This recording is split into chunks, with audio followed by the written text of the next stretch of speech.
Hi, if you're new to our channel, I'm Mark, I'm Paulette. and we are the two travelers in Mexico. We lived in California. We sold our home. We got rid of everything that we owned, and we packed up our Honda Elantra and headed to Mexico.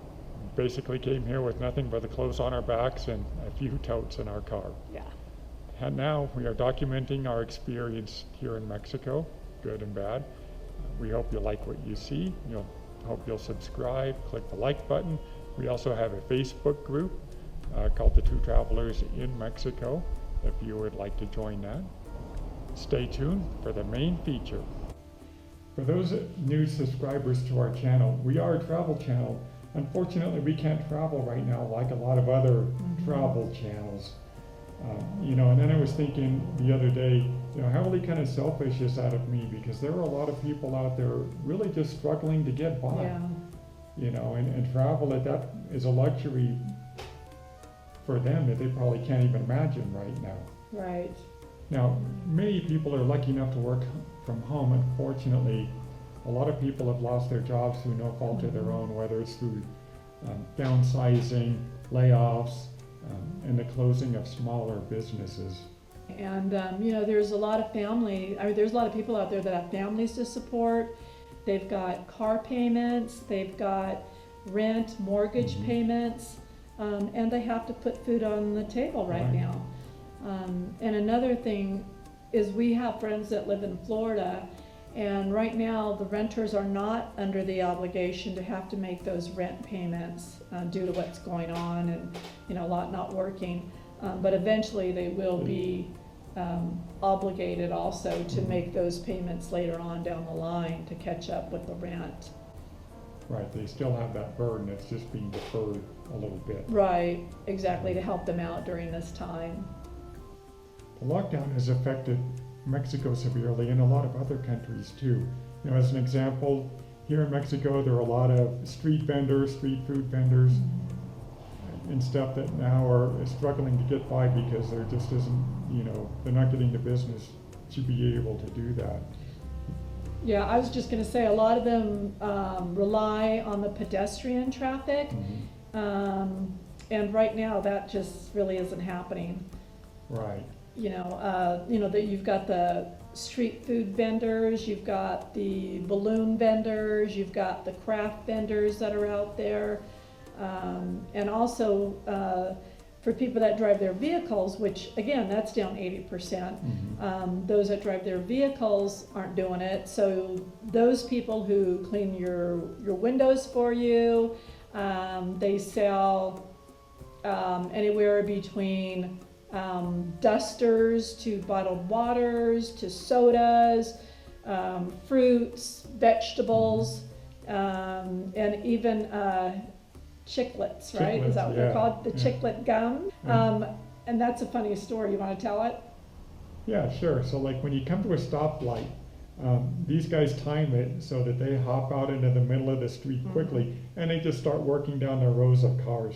And now the Chiclet vendors in particular, because the Chiclets are in square boxes, they will actually set it on your side view mirrors and then just keep going. Right. And then they get so far down the road, they have a kind of time where they think the light might turn green again, and they start working their way back. Right. Seeing if anybody wants the Chiclets or not. A lot of times no one even rolls down their window, so they just grab the Chiclet. I bought them. Go into Paula did buy them, yes. Yeah. And go to the next one. But at any given point, you could have 4 or 5 or 6 vendors doing this. Like Paulette said, people selling flowers, and toys, brooms. Right, dusters and stuff like that. So you've got several of them that are doing that while the light's red. And it's just funny how they set the box of Chiclets on your mirror, and then they come and they collect it, or you buy it or whatever. But you've got several of them that are doing this, timing it perfectly at the red light. It's quite a spectacle to watch, because they all time it well, and they get back to the front of the cars before the light turns green, and they get out of the way. The cars go, and then the next time the light turns red, the show repeats itself again. Exactly.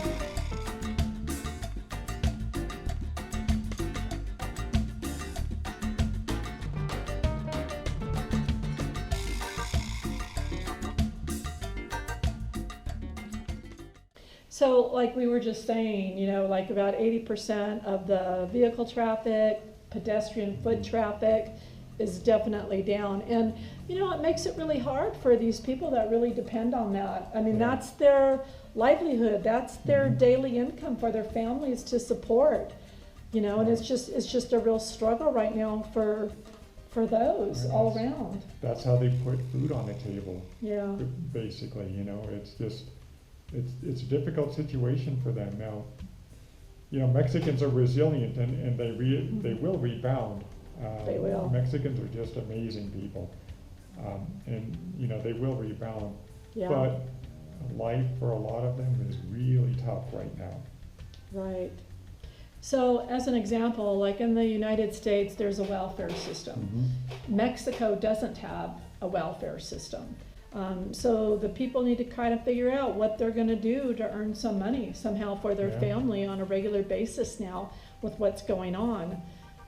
I also hear that in the United States, there's people that are having a struggle with trying to get unemployment too. Right, some people are being turned down. Mm-hmm. Some small businesses I've heard are even being turned down for, you know, the small business Mhm. loans that they were promised to, you know, help make payroll and things like that. And then what's happening here? How are they trying to help the people in Mexico? What's the latest that we heard? Well, the government is coming up with funding really to try to help the poorest of the Mhm. poor. I mean, I think it's probably somewhere in the millions of dollars, but when you have so many people here Yeah.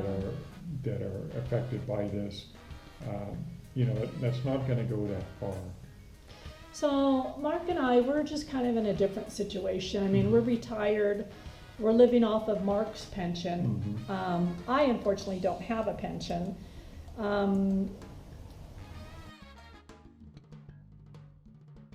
However, because we're living off of Mark's pension,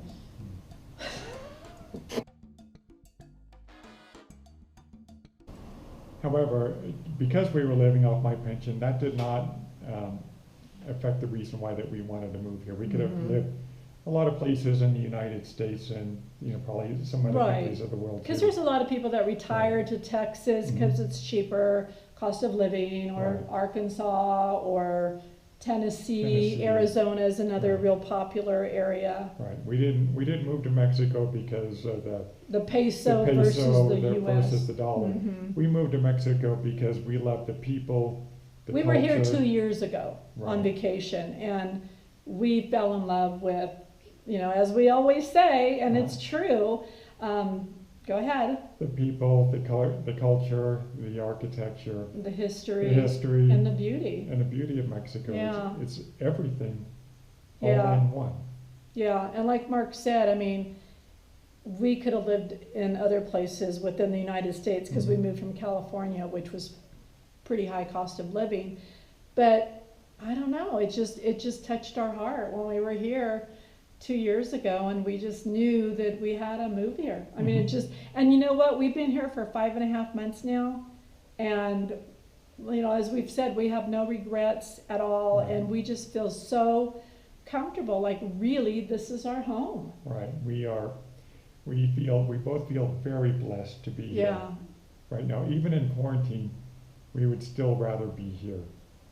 exactly. That's- Exactly, That's the because bottom line. because I think we might have mentioned in a previous video too, that there were a lot of people from Canada and the United States that had chose to go back because, you know, their country was saying, you know, come back to Come back. Canada or come back to the United States while all this is going on. And a lot of them did choose to do that, even Mhm. temporary residents and even permanent residents have Mhm. left. Right. And that was their decision to make. Ours was to stay here. Yeah. And we have not even thought twice about that decision to Exactly. stay here. Exactly, we have no regrets on staying here during this time, none. In our next subject, we are not making any kind of a political statement. These are just our observations. You know, why are Walmarts and Home Depots allowed to stay open As essential, as essential, when mom and pop stores that offer the same services are being forced to close? right, exactly. So, We don't understand that one. Another one that we don't understand is, for example, in the US, there's prisoners that they're releasing early. They say because of the coronavirus. Right, the fear of coronavirus possibly spreading within the prison system. Right, so they're letting them out early. Whereas they are locking up, people that take their kids to the park because no one is allowed to go in the park, and they're putting those people in jail. yeah, they arrested a mom that took her kids to the park. They arrested her, handcuffed her, and took her to jail. Mm-hmm. I mean, I don't understand that. I mean, we've tried to figure that out ourselves. Yeah, why is it okay to do this, but yet right. this is not okay, and we're going to take you to jail, but yet we're going to go ahead and release these prisoners. Right. That one just sort of baffles both of us. Right. It's a very confusing, Mm-hmm. we don't get it situation. Maybe you do. Leave a comment below. Yeah, exactly. Explain it to us, please. Now, the great news is gas prices are down. The bad news is no one can drive. Right, they can't buy the So- cheap gas because they can't go anywhere except for essential businesses. Right. So I guess if you have essential business to do, you fill up your tank that day or something I guess. just to take advantage of it. Yeah. And this stay at home. Cut. Cut! This stay at home to not spread the virus has horrible catastrophic consequences right now worldwide. Mm-hmm. And we're really hoping, like I think all of you are, that once this quarantine is lifted, that the economy will pick up again. Hopefully it won't take years or anything like that. That's what we're hoping for anyhow. Yeah, not just the economy in Mexico, but the economy worldwide. Worldwide, yeah, because that really needs to happen. We just encourage you to be kind to others, especially right now. Mm-hmm. You don't know that the struggles that they have. In Mexico, the poverty line, Mhm. people that live below Mexico's poverty line Right. is 46% of the population. In the United States, it's 11% of the population. And I'm going to post some stats so that you'll see what Mexico considers the poverty level versus what United States considers Mhm. the poverty level in terms of income. Mm-hmm.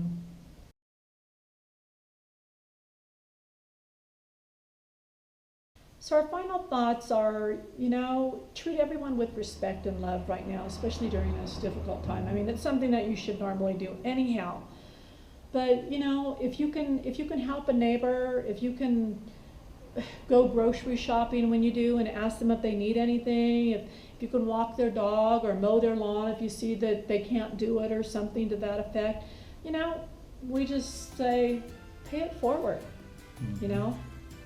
just do it.